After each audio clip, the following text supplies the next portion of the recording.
It Rattles by PigeonLass. I've always lived in a quiet neighborhood, the type where you know the name of everyone you see in the shops, where neighbors bake each other's cakes, and where nobody locks their front door. My aunt was not from a neighborhood like mine. She never had been. She was from a large city, lived in an ugly tower block, and didn't understand the ways of a small town.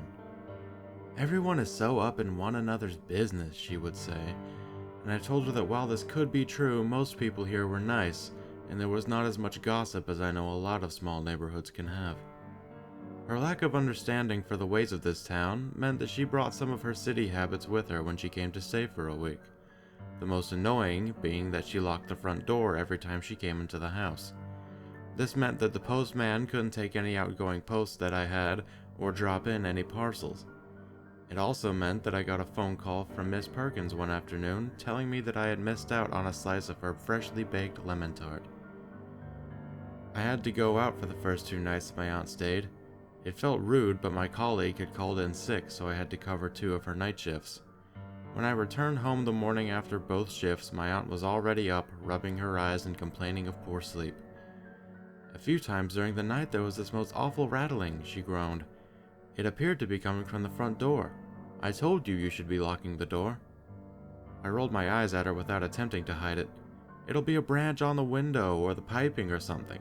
I've lived here with the door unlocked for 7 years now and not once had a problem. Still, that evening I myself heard the rattling. It was loud and did seem to be coming from the front door. But with me being in bed and knowing that this sound had been heard for the past 2 nights with nothing resulting from it, I let it be. I did wake up briefly during the night to the sound, but having just finished 2 back-to-back shifts, it was the least of my worries. The sound continued through my aunt's stay, first beginning about 10 minutes after I'd taken myself to bed each night, and waking me up sometimes as early as 5 a.m. I did start to wonder what it was, but nothing had come from it so far, so I let my fatigue take precedent over my curiosity. The day my aunt left, she said one more thing before she went. Please keep locking that door. I do worry for you living on your own. I figured out what the rattling is. It's the door handle of your front door. I was closing it this morning and I recognized the metallic rattle. The sound we're hearing every night is the sound of it being repeatedly and violently shaken, like someone's trying to get in. I must admit, her words gave me goosebumps, and I did lock the door for a few nights after that. The rattling continued, and I wonder when it did so, when it never happened before my aunt visited. About a week later, I had another night shift, and when I got back around 11 a.m., I went straight up to bed and went to sleep. When I awoke at about 6 p.m., I took a ready meal upstairs and watched movies in my room until the early hours.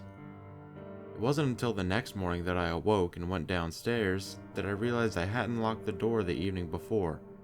Neither had I heard the rattling. Pleased, laughing to myself at the unnecessary caution I'd been undertaking thanks to my aunt, I leaned over to pick up a photo album of mine that must have fallen onto the floor somehow overnight. That was when I looked through the album and realized that a few of my pictures were missing, and it occurred to me. The rattling had occurred only when the door had been locked. In other words, when something had been unable to get into my house. I heard nothing every time that it had been able to get in.